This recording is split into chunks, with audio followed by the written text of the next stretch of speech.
Child abuse and its effects. Child abuse can come in multiple forms: physically, sexually, mentally, emotionally, and just plain child neglect. Mental abuse can be when a parent or someone else constantly brings the child down verbally with countless insults. Even when the child achieves something good, the abuser will say it isn't good enough and never stop pointing out their flaws. Physical abuse is when a parent physically hurts their child out of anger. The abuser takes out their anger on a child by physical means, such as hitting, punching, slapping, kicking, or throwing objects, or even the child.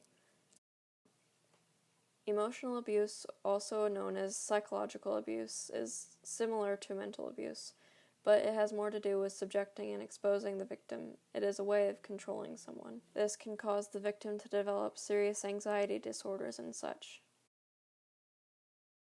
Usually someone who emotionally abuses someone is not aware of it. The abuser has a lack of trust in the victim and blames them for their unhappiness. Sexual abuse is obviously self-explanatory, but child sexual abuse is not just physical contact. It can be non-contact abuse, such as exposure, voyeurism, and child pornography.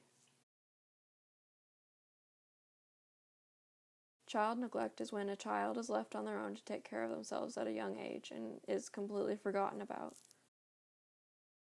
According to childhelp.org, a report of child abuse is made every 10 seconds.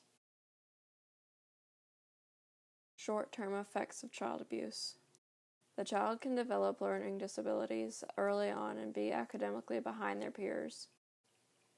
Children in abuse can also become very aggressive towards others because they don't know how to tell whether the situation is safe or not.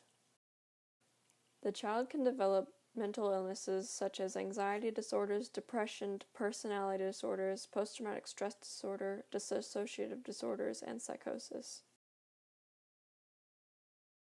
Long-term effects of child abuse. The child as an adult is more likely to be in intimate abuse relationships and develop mental disorders like the ones I previously named. Violence and criminal activity is another long-term consequence of child abuse. Attempted suicide in young people and adults is also very likely with people who have been abused as a child. Many children are afraid to tell someone what's going on at home because it would break up the family. It's important to let them know that they should feel safe in their homes, and there are hotlines for when they don't. And if you see signs of child abuse, don't hesitate to call one.